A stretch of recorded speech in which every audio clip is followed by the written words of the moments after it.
ভগবান ব্রহ্মাকে আমরা সৃষ্টিকর্তা হিসাবেই জানি। এই জীবজগতের সৃষ্টিকর্তা হলেন ভগবান ব্রহ্মা। ভগবান ব্রহ্মারও একটি সৃষ্টিকাল ছিল, তারও কোনো না কোনো সময় উৎপত্তি ঘটেছিল।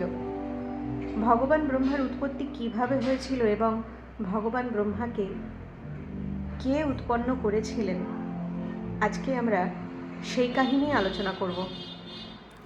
সৃষ্টির আগে এই সমগ্র বিশ্ব প্রলয় সমুদ্রে ডুবেছিল।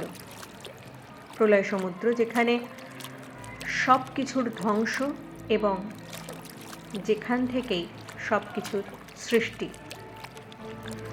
এই প্রলয় সমুদ্রে, এই কারণ সমুদ্রে, কারণ অর্ণবে অনন্ত শয্যায় ঘুমিয়েছিলেন ভগবান শ্রীনারায়ণ। তিনি তার চৈতন্য শক্তিকে জাগ্রত রেখে, অক্ষুণ্ণ রেখেই যোগনিদ্রাকে আশ্রয় করে চোখ বন্ধ করে শুয়েছিলেন।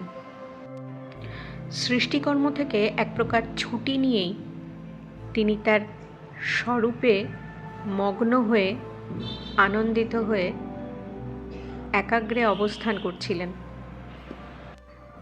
সৃষ্টির সকল বস্তুর সূক্ষ্ম শরীরগুলোকে নিজের মধ্যে গুটিয়ে নিয়ে তিনি কারণ সমুদ্রে, প্রলয় সমুদ্রে অবস্থান করছিলেন।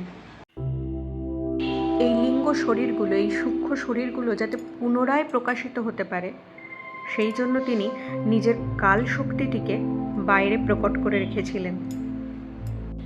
এইভাবে তিনি নিজের চিৎ শক্তিকে নিজের সাথে নিয়ে ১,০০৪ যুগ পর্যন্ত কারণ সমুদ্রে শুয়েছিলেন।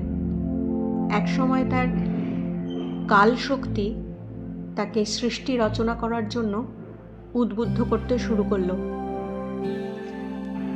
কাল শক্তি দ্বারা উদ্বুদ্ধ হওয়ার পর ভগবান নিজের শরীরের মধ্যে লিঙ্গ শরীরগুলোকে দেখতে পেলেন এবং তিনি অনন্ত লোককেও তখন দেখতে পেলেন।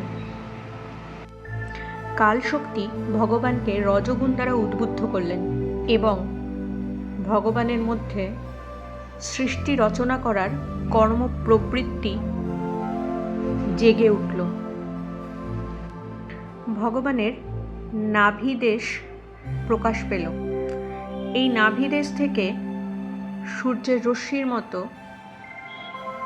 দুরন্ত গতিতে একটি পদ্ম ফুটে উঠল।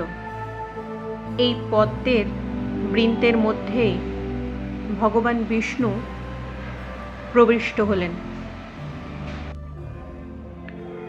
ভগবান শ্রীনারায়ণের এই নাভি কমল, এই নাভি পদ্ম থেকেই বেদময় ব্রহ্মা উদ্ভূত হলেন।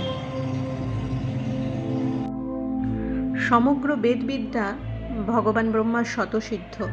তিনি সাক্ষাৎ বেদমূর্তি। পণ্ডিতগণ ভগবান ব্রহ্মাকে স্বয়ম্ভু বলে নির্দেশ করেছেন।